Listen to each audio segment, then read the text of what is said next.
বিসমিল্লাহির রহমানির রহিম। আমি মোহাম্মদ শাহেদ। পেশায় একজন স্থাপত্য প্রকৌশলী।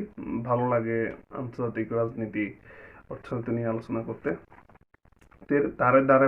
ধারাবাহিকতায় আজকে আমি এমন একটা জিনিস নিয়ে আলোচনা করতেছি, খুব রিসেন্টলি এটা খুব আলোচিত। সেটা হচ্ছে যে বাংলাদেশ একটা জিনিস পেয়েছে। কি পেয়েছে? বাংলাদেশ পেয়েছে আম, শুল্কমুক্ত বাণিজ্য সুবিধা। কার কাছ থেকে পেয়েছে শুল্কমুক্ত বাণিজ্য সুবিধা? পেয়েছে চীন থেকে। আচ্ছা, কেন চীন থেকে এই শুল্কমুক্ত বাণিজ্য সুবিধা পেল? কোনো কারণ আছে? কারণ অবশ্যই আছে। কি কারণ আছে সেটা আমি বিস্তারিত আলোচনার প্রেক্ষাপটে তুলে আনার চেষ্টা করব। তবে বাংলাদেশ শুল্কমুক্ত বাণিজ্য সুবিধা পেয়েছে এই কথাটা সত্য। এই কথাটা সত্য এই কারণে বাংলাদেশের পররাষ্ট্রমন্ত্রী এবং বাংলাদেশের কি বলা যায়, বাংলাদেশের পররাষ্ট্রমন্ত্রী এবং বাংলাদেশের যারা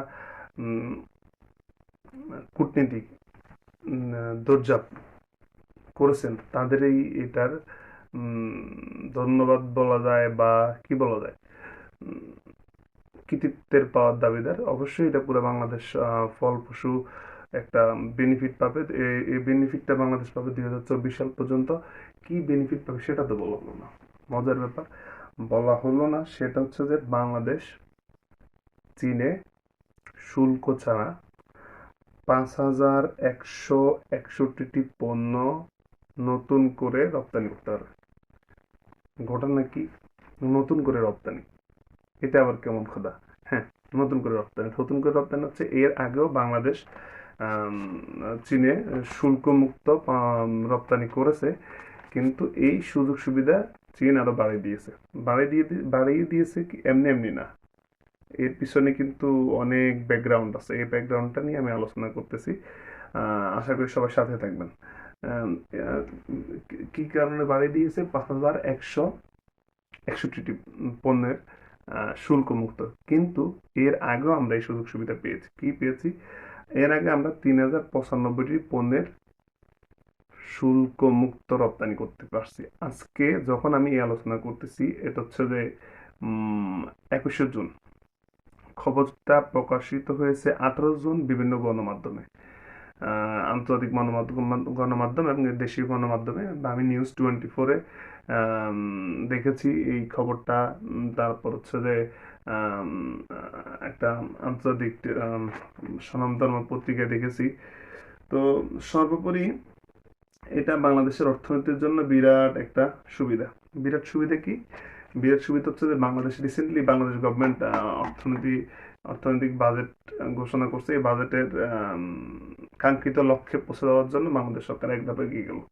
আচ্ছা, এখানে টোটাল আগে ছিল আমাদের কতটা পণ্য? 5161টি পণ্য, আর এখন হচ্ছে 3095টি পণ্যের উপর বিনা শুল্কে আমরা বাংলাদেশি পণ্য চীনে রপ্তানি করতে পারবো।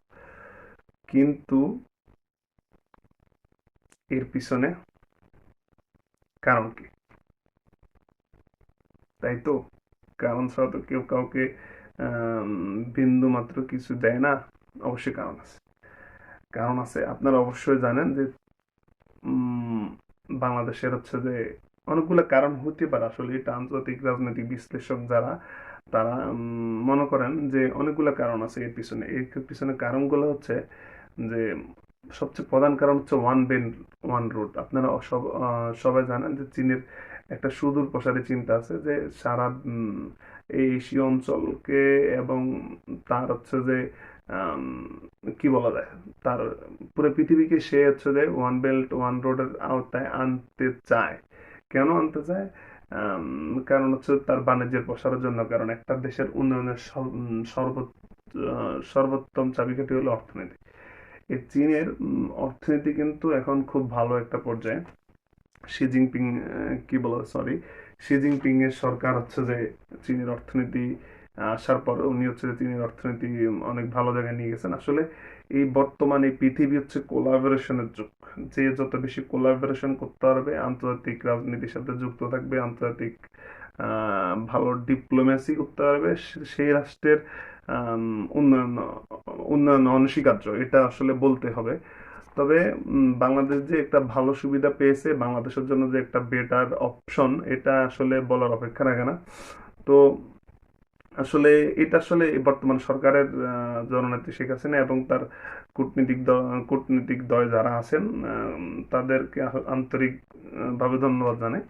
এই হলো একটা কথা। আর একটা কথা হচ্ছে, কেন চীন আমাদেরকে এই সুযোগ সুবিধাটা দিল, আর কেন এই সময়? কারণ হচ্ছে, ওই যে বললাম ওয়ান বেল্ট ওয়ান রোড, আর একটা কারণ আছে। কারণ হচ্ছে আর একটা কারণ থাকতে পারে কি, আর একটা কারণ সম্ভবত কারণ থাকতে পারে ভারত এবং চীনের যে সীমান্তে, লাদাখ সীমান্তের যে সামরিক উত্তেজনা, এই সামরিক উত্তেজনা কিন্তু এই আম, অর্থনীতির বা শুল্ক ছাড়া যে একটা সুযোগ সুবিধা দেওয়া, এটা কিন্তু একটা প্রশমিত করে। কেন, কিভাবে প্রশমিত করে?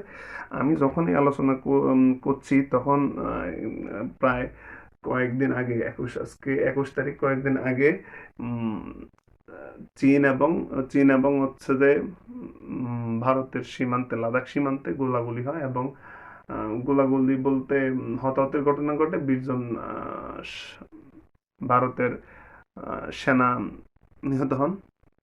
আহ, কিন্তু ভারতের সেনা নিহত হন, এবং চীনেরও হতাহত হতে পারে, এবং চীন সেটা আসলে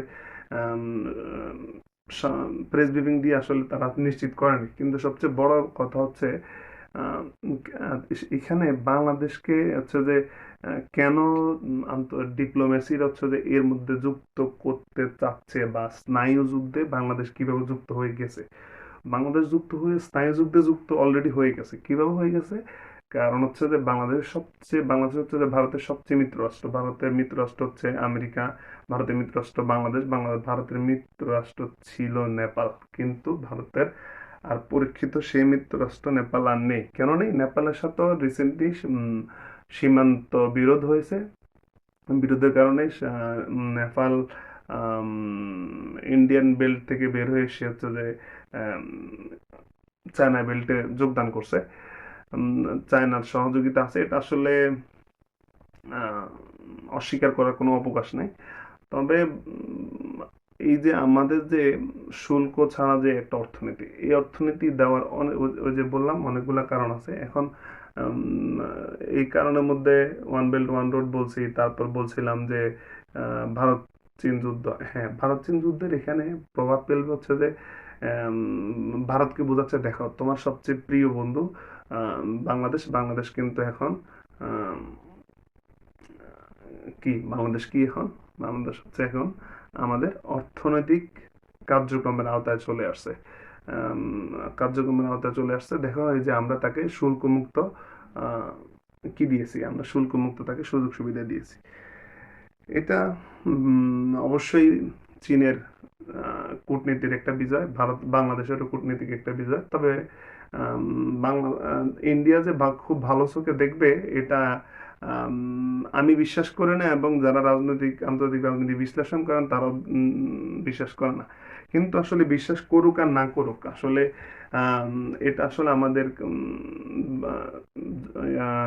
বাংলাদেশের স্বার্থে যেটা পক্ষে আসবে আমরা সেটাই করব। কেন করব?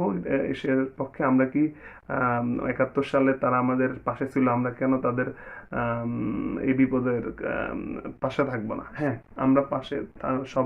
আমাদের সব সাংবিধানিক একটা কথা আছে যে কারোর সাথে বৈরিতা না, সবার সাথে বন্ধুত্ব। কিন্তু কথা হচ্ছে রোহিঙ্গা ইস্যু। রোহিঙ্গা ইস্যুতে আমরা আমাদের সবচেয়ে পরীক্ষিত বন্ধু ভারত কিন্তু আমাদের তখন সমর্থন দেয়নি। কেন সমর্থন দেয়নি ভারত তখন? আমাদের সমর্থন দেয়নি কারণ হচ্ছে যে তার অর্থনৈতিক জড়িত ছিল মায়ানমারের সাথে। কি কি অর্থনীতি জড়িত ছিল সে হচ্ছে যে অস্ত্র বিক্রি করতো মায়ানমারকে। সেই কারণে সে হচ্ছে আম, এক পর্যায়ে আমাদের সাপোর্টে আসেনি। কোন রকম একটা ত্রাণ মান দিয়ে সে হচ্ছে যে আম, কি করছে,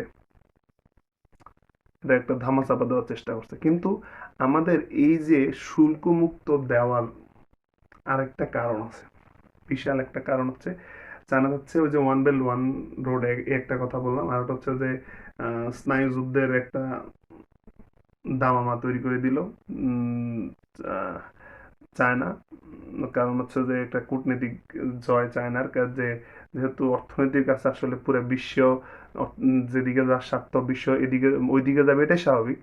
তবে একটা ব্যাপার হচ্ছে যে যখন রোহিঙ্গা ইস্যু রোহিঙ্গা ইস্যুতে আসছিল, রোহিঙ্গা ইস্যুতে কিন্তু এই যে বর্তমান সরকার, জননেত্রী শেখ হাসিনা সরকার, ওই রোহিঙ্গা ইস্যুতে আন্তর্জাতিক রাজনীতি বা পশ্চিমা যে রাজনৈতিক দলগুলা বা দেশগুলা, ক্ষমতাধর দেশগুলা, তাদের খুব কাছাকাছি চলে গেছিল বাংলাদেশ। যেমন হচ্ছে যে আমেরিকা হচ্ছে যে রোহিঙ্গা ইস্যুতে বাংলাদেশের পক্ষ নিয়েছে। তো এখন আসলে এই যে বাংলাদেশের পক্ষ নিয়েছে, কিন্তু এই যে এই টেরিটরি, এই যে এশিয়ান টেরিটরিতে ভারতের ভালো মিত্র হচ্ছে বাংলাদেশ, এখন শেষ পর্যন্ত মিত্র। তারপর পশ্চিমা বিশ্বে আমেরিকা, তারপর ওইদিকে হচ্ছে এশিয়ার মধ্যে ইসরায়েল। কিন্তু ব্যাপার হচ্ছে যে আমার মনে হচ্ছে আর কি যে চীন সন্দেহ পোষণ করছে, যেহেতু চীনের অনেক বিনিয়োগ আছে বাংলাদেশের অর্থনৈতিক উন্নয়নের জন্য। চীন বরাবরই বাংলাদেশের পাশে ছিল, এটাকে চীন চীন অবশ্যই সাধুবাদ পাওয়ার যোগ্য। কিন্তু ব্যাপার হচ্ছে যে চীন হঠাৎ এই ডিসিশন নেওয়ার অনেকগুলো কারণের মধ্যে এই একটা কারণটা কি হতে পারে? কারণটা হচ্ছে যে যেহেতু রোহিঙ্গা ইস্যুতে আমেরিকা বাংলাদেশের পক্ষে অবস্থান নিয়েছে, কঠোর অবস্থান নিয়েছে, যে তারা একদম স্ট্রেট বলেছে যে এটা জেনোসাইড।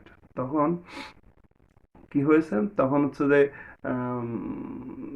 কিন্তু তখন কিন্তু ভারত বাংলাদেশকে সমর্থন দেয়নি। তখন তখন আহ, চীন সন্দেহ করছে যে এই টেরিটরিতে বাংলাদেশ পশ্চিমা বিশ্বের সাথে ভালো যোগাযোগ রাখছে।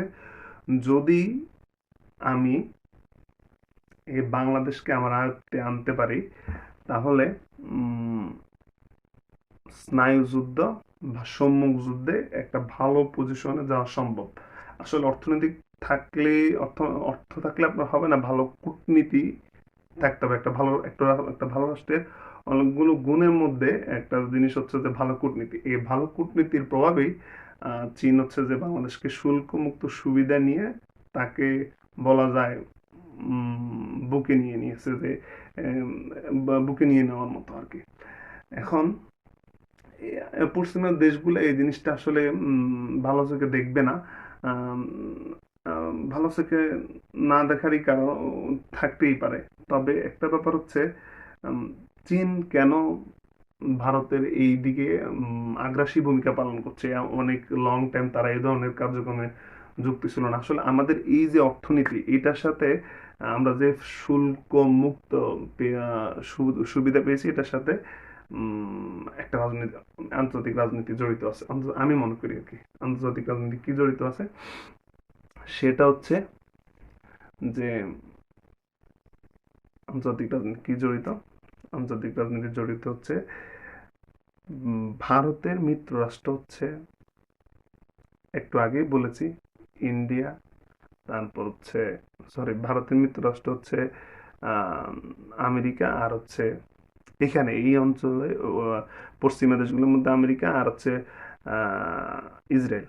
আর এইখানে চায়না ধরতে গেলে ভারতকে ঘিরে ঘিরে ফেলার মতো। কিভাবে ঘিরে ফেলার মতো? কারণ চায়না ইন্ডিয়ার সাথে ভালো একটা সম্পর্ক নেয়,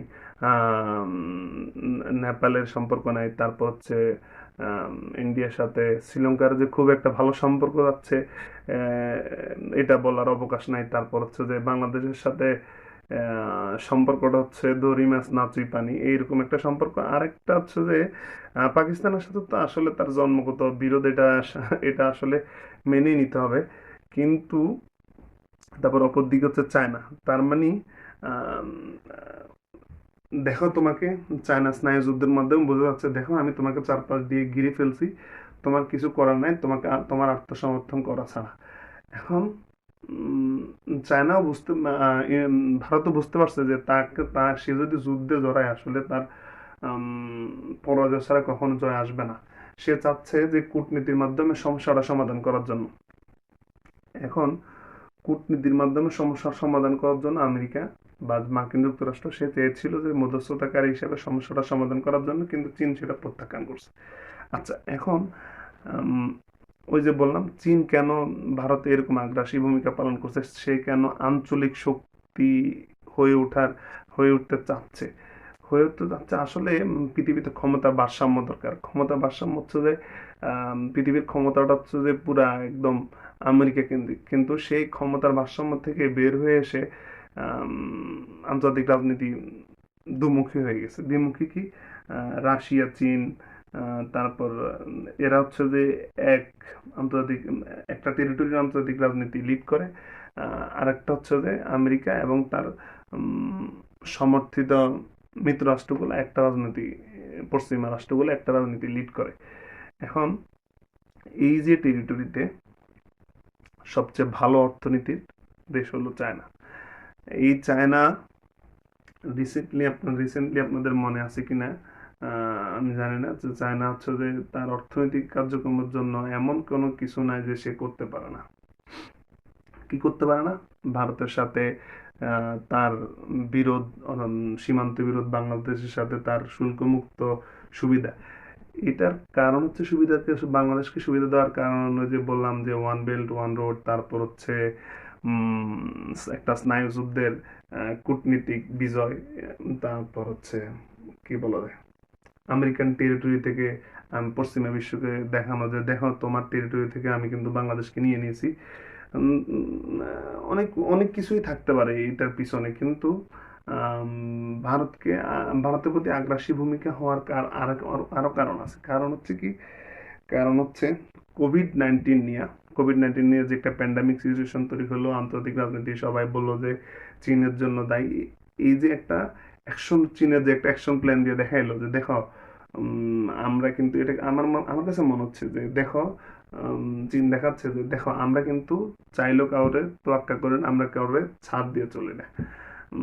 সে কিন্তু এটা কি বলা যায়, সে ইন্ডিয়ার উপর এটা থিসিস করলো, এটা করলো কি, টেস্ট চালালো বা পরীক্ষা চালালো যে দেখো যে আমরা কিন্তু এটা, যে আমাদের সাথে লাগতে আসো না, আমাদের সাথে যদি কি বলে সামরিক উত্তেজনায় বা সামরিক হস্তক্ষেপে আসো তাহলে কিন্তু অবস্থা ভালো হবে না, এরকম একটা সিচুয়েশন ক্রিয়েট করে দিয়েছে। আর হচ্ছে ইন্ডিয়ার সাথে আসলে আগ্রাসী ভূমিকা পালন করে আরেকটি কারণ হচ্ছে যে তার মিত্র রাষ্ট্রগুলোর সাথে, যেমন পাকিস্তানের সাথে সীমান্ত বিরোধ আছে, মানে সে তারপর হচ্ছে নেপালের সাথে রিসেন্টলি সীমান্ত বিরোধ আছে। এই এই কারণ। আর একটা হচ্ছে যে অর্থনৈতিক ভারসাম্য, যেমন ডোনাল্ড ট্রাম্প প্রশাসন বলছিলেন যে আহ, উম, যে জাপান এবং তার যে মিত্র রাষ্ট্র, জাপান সহ আমেরিকার যে মিত্র রাষ্ট্রগুলো, তারা করতে হবে, কি করতে হবে, তারা হচ্ছে যে এই চায়না থেকে তাদের ব্যবসা বাণিজ্য সরায় নিতে হবে। কেন সরায় নিবে কেন? কারণ হচ্ছে যে অর্থনৈতিক ভারসাম্য দরকার। এখন এই যে চায়না থেকে তাদের যে স্থাপনা, চায়না যে জাপানের যে ব্যবসা বাণিজ্য, এবং জাপান সহ অন্যান্য বড় বড় কোম্পানি, হাওয়াই বড় বড় কোম্পানিগুলো, হাওয়াই ব্র্যান্ডের মতো কোম্পানি বা স্যামসাং এর মতো কোম্পানিগুলো, তারা হচ্ছে কি করছে, তারা তাদের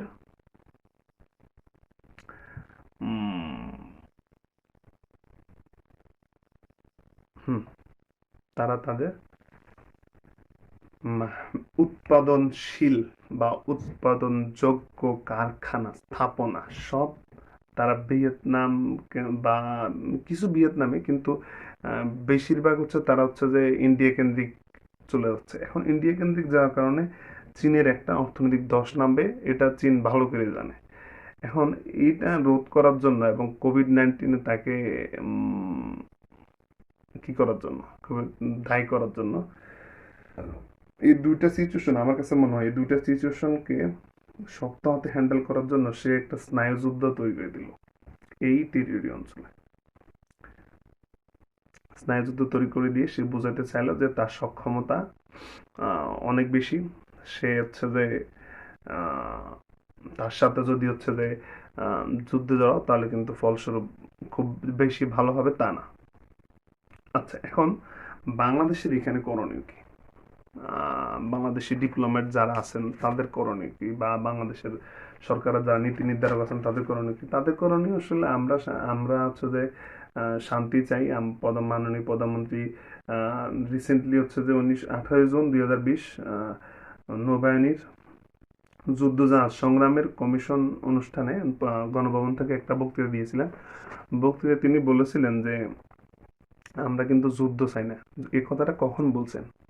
বলছেন উনি 18 জুন 2020, 16 তারিখে শি জিনপিং সরকারের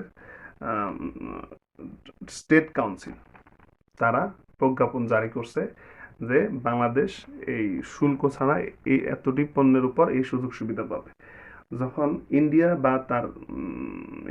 বা হচ্ছে এই বাংলাদেশের বন্ধুত্ব সম্পর্কের সাথে যেন ইন্ডিয়ার ফাতল না ধরে, সেই কারণে সম্ভবত প্রধানমন্ত্রী ইন্ডিয়াকে বোঝাতে চেয়েছেন যে দেখো, আমরা অর্থনৈতিক স্বার্থে তাদের সাথে খুব কোলাবোরেট করছি, কিন্তু আমরা যুদ্ধ চাই না, বা চায়না বা যারা এই যুদ্ধের দামামা বা স্নায়ু যুদ্ধের যারা কি বলা যায় স্নায়ু যুদ্ধের উস্কানি দিচ্ছে, তাদেরকে বোঝানো হয়েছে যে দেখো, আমরা কিন্তু কারো টেরিটরিতে নাই, আমরা খুব নিউট্রাল পজিশনে, আমরা যুদ্ধ চাই না, আমরা শান্তি চাই। এই কথাটা হচ্ছে যে প্রধানমন্ত্রী 18 জুন 2020 নৌবাহিনীর যুদ্ধজাহাজ সংগ্রামের কমিশন অনুষ্ঠান গণভবন থেকে বলছেন। তিনি আরও একটা কথা বলছেন, এই কথাটা আসলে আমার কাছে খুব ভালো লেগেছে। ভালো লেগেছে তার ডিপ্লোম্যাসি, ভালো লেগেছে তার কি বলা যায় বিচক্ষণতা। তিনি একটা কথা বলছেন যে কিন্তু আমরা যদি আক্রান্ত হই, আমরা কিন্তু ছাড় দিব না। আমরা কিন্তু কারোর সাথে নাই, কিন্তু আমরা যদি কোনো কারণে আক্রান্ত হই, আমরা ছাড় দিব না। তার মানে আক্রান্ত বলতে কি বোঝাচ্ছেন উনি? আক্রান্ত বলতে শুধু যে আমরা যুদ্ধে আক্রান্ত বা আমাদের হত্যা করা হবে এরকম না। আক্রান্ত অনেক ধরনের হইতে পারে, অর্থনৈতিক ভাবে আক্রান্ত, তারপর সামরিক ভাবে আক্রান্ত, অনেক ধরনের আক্রান্ত হতে পারে। কিন্তু আসলে বাস্তবতাটা কি দেখুন, আমরা এমন একটা সিচুয়েশনে আছি, আমাদের অর্থনীতি এবং জনবল আমরা চাইলেও কারোর সাথে হচ্ছে যে সম্মুখ যুদ্ধে যাইতে পারে না। কেন যাইতে পারে না? দেখুন, এই যে বর্তমান কোভিড-19 সিচুয়েশনে আমাদের কিন্তু চীন আমাদের সহযোগিতা করে যাচ্ছে।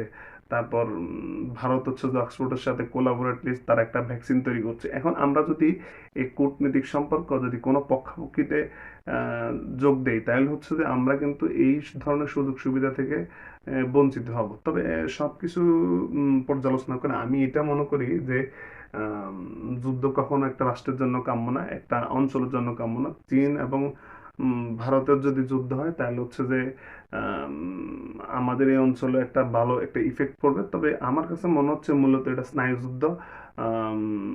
আমি যে কারণগুলো বলেছিলাম যে অনেকগুলা কোম্পানি ইন্ডিয়াতে চলে যাচ্ছে, অর্থনীতির একটা বিশাল ধস নামতে পারে চীনে। ইন্ডিয়ার উপর আগ্রাসন ভূমিকা দিয়ে চীন বোঝাতে চেয়েছে, দেখো তোমরা যদি ওদিকে যাও, দেখো চীন আমি কিন্তু ভারতকে একটা কি বলবো বিপদে ফেলে দিতে পারি, বাকি যুদ্ধ করে শেষ করে দিতে পারি। ওই দিক থেকে